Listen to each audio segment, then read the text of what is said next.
магизм в церкви не действует.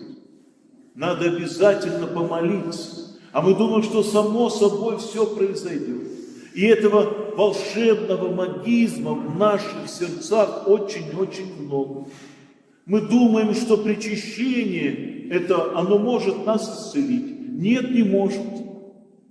Миллионы людей по всему миру приходят причащаться и остаются неисцеленными.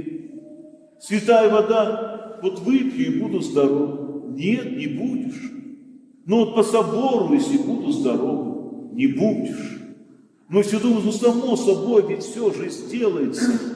Вот с таинством соборования, например, там в каждой молитве говорится: молитва веры исцелит болящих.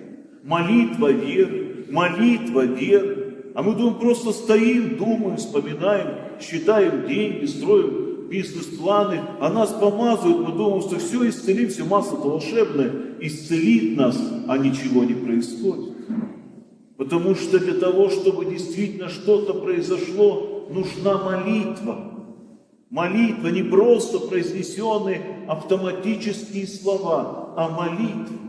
А это особое состояние сердца, сердце, в котором живет благодать Святаго Духа. Это не так просто сделать.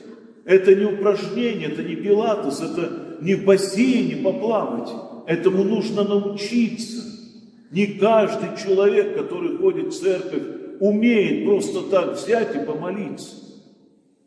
У нас почему-то считается, что это нечто само собой разумеется.